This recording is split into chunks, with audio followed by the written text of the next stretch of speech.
Welcome to the WUS International Basketball Tournament for Gilas, Pilipinas up against Senegal as they continue their preparations para sa FIBA Basketball World Cup 2023 dito sa Metro Manila. As someone from the African nation ang ating kakalaruin ng dalawang ulit dito sa Guangdong, China.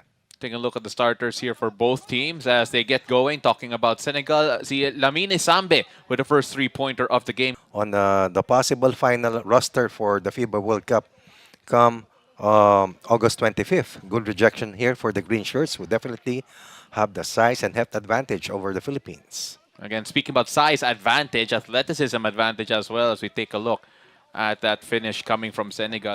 Still scoreless ang Gilas Pilipinas dito.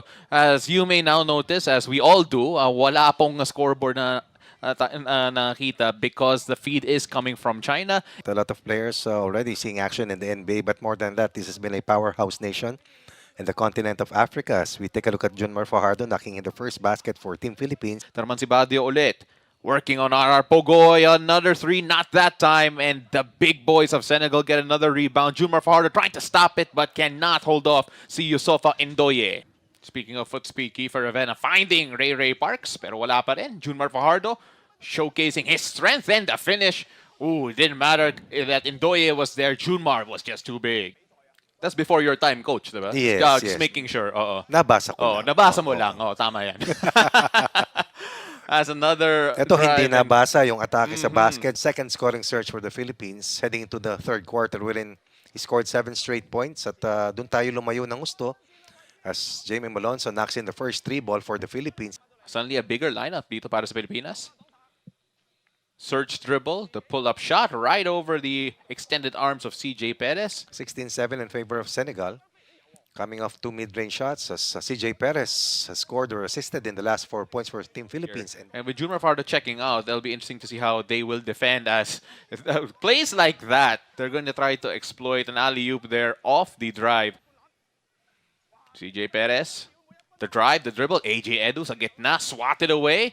And now Senegal on the run again. The breakaway and the lay-in. They're quick, they're tall, and they're very efficient. That was Mustafa Diop with the two. Ito naman si CJ Perez for three. CJ Perez. Up top, waiting for the pick of AJ Edu. They get the switch. CJ, umatake. With his left, gets the finish with the flip.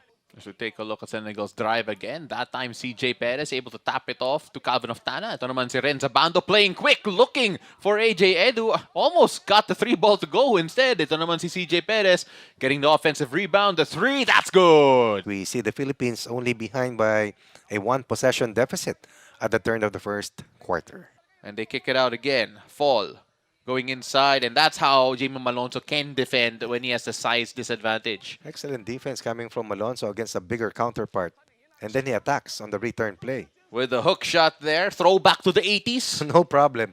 And a basket inside for a two-way play for Jamie Malonzo playing in that frontline position. And again, that rejection from Malonzo from the weak side, and he will be called for I believe that might be a goaltend. interference. And the little floater, no good. Probably saw the big man right in front of him. And another quick turnover. Now on the fast break, Jamie Malonzo getting that through the contact. Back-to-back steals coming from the Philippines. Speaking of Renzo Bando, he had that defensive stop there in terms of that pass interference against Badio. Badio that time, trying to get three back. Wala pa rin. And there was the height difference shown. Si 30 Ravenna could not hold back si Osmani Ndiaye. As Badio will have it, 4-point lead pa rin para sa Senegal. The jump shots are off for both teams here in quarter 2-0. That's easily read. Third steal in the quarter for the Philippines. 30 Ravenna with the easy lay-in. And speaking of defense, that was actually a new look para sa Gilas Pilipinas. And again, as another they forced steal. another turnover. Pang-apat. AJ Edu finding Jamie Malonzo for the slam. The defense has to be at the peak. So efficiencies, effort, and Chris Newsom also has been at the forefront of consecutive defensive stops for the Philippines. Philippines disrupting all the passing lanes here. Jamie Malonzo giving it to the corner to Dwight Ramos for three. Tied ball game at 30-all. And that's the importance of defensive stops. CJ Perez off the dribble but couldn't finish the floater. Ito naman ng Senegal. They had the numbers for a moment. They go for the corner three. No good. Offensive rebound and the finish. That is what they have really against the Philippines. Actually, ngayon, nasa countdown 21 days na lang tayo, di ba? For opening day, no? I don't think people realize that in a few weeks, we're going to be filled with NBA players here. It's a quick turnover, a slip, it looks like, from Badio. Dwight Ramos going one-on-one. Tumirecho, matake, Difficult. pulls up jumper, and gets the lead for the Philippines. Sukat na sukat para kay Dwight Ramos. Gilas Pilipinas going into the break, trailing 35-34. Itong si RR Pogoy, interesting to see how much he'll do here, considering recovering from injury itong si RR, as Junmar Fajardo had a hard time defending the runner there. AJ Edu did not play in Europe. RR Pogoy, Ray Parks, and Oftana. Na ngayon ay nakikita nating mga naglalaro, subalit wala naman si Scotty Thompson at si Kai Soto ay hindi pa po nakakapaglaro para sa Pilipinas. Dwight Ramos gets 3. That will be 3-pointer number 4 kung di ako nagkakamali para sa Pilipinas. And another steal here for the Philippines. And RR Pogoy gets the bucket to go. Asking for a pick from Junmar Fajardo. CJ, binigay kay Junmar. Junmar left open for just a second, and that's all he needs. And again, CJ Perez able to set up an open teammate. CJ. Now to Dwight. Dwight has a three-pointer in this game already. Dwight bodied up already, and you can feel that scouting report yan. Don't let Dwight Ramos go because he can do that to you. Perfect feed coming from CJ Perez of that side inbound play. Biggest lead para sa Pilipinas, 5 here in the third quarter. Swinging it around, open look from the free throw line as Senegal strike back. Trims it down to a single possession lead. 9 in the quarter so far for the Philippines as finally they stop CJ Perez. Athleticism there on show para sa Senegal. Lamine, pull up, jumper, yes.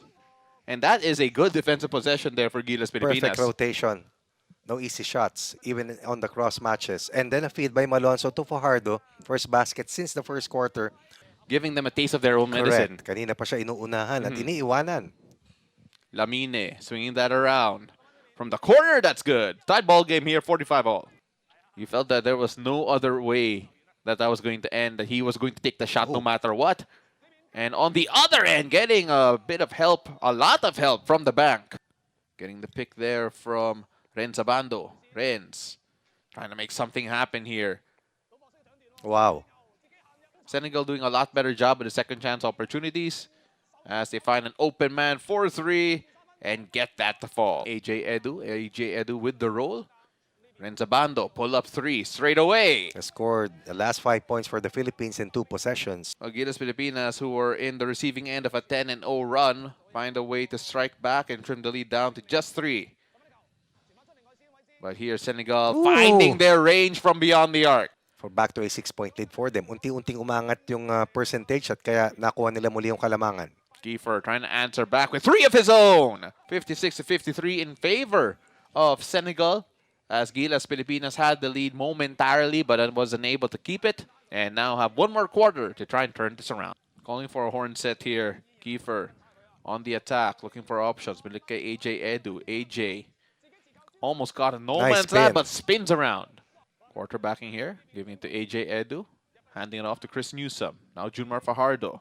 Take a look at the ball move, off the ball movement here of Gilas Pilipinas. Kiefer, AJ. AJ, the little fake, the drive, and that should be a goaltend. Working on Jamie Malonzo. And now the feed inside, and no foul, says the referee, as it's just a big boy move here para sa Senegal. Chris Newsom missing an open 3. Sayang. Lamang na sana muli tayo ng dalawa. Now getting their 3 ball going again as Senegal make it a 2-possession ball game. Hindi na nila pinipilit mag-dribble pababa na mag-isa. And as I said, that's almost a turnover there. Boise being worked on by What a Newsom. move, What a move there. And dyan yung nakikita kung bakit siya nag-NBA Summer League para sa Phoenix Suns. No good. AJ Edu, great rebound. Combination of Edu and Fajardo, but we give the ball up. CJ Perez gave that away to Badio, probably one of the last guys you want to give it to because he creates that opportunity. Swing the ball around. Salya, not that time. Now working on Junmar Fajardo. That's a big offensive rebound, but more importantly, they convert on that second chance. Right now, again, under 2 minutes here. With Gilas trailing by 6. Pull-up jumper. Oh, and that could be the dagger. Now Junmar Fajardo. Junmar pushed maybe too far away from the basket. Junmar goes inside using his strength. And Junmar Fajardo gets a crucial 2 points para sa Gilas. Still a lot to gain from here as Gilas Pilipinas and Senegal end their first meeting 72-64 in favor of Senegal. Ako po si Paulo Del Rosario, joined by Coach Ronnie Magsanok. Thank you for joining us here tonight, and we'll see you again in the next edition of the NPing WUS International Basketball Tournament between Gilas and Senegal.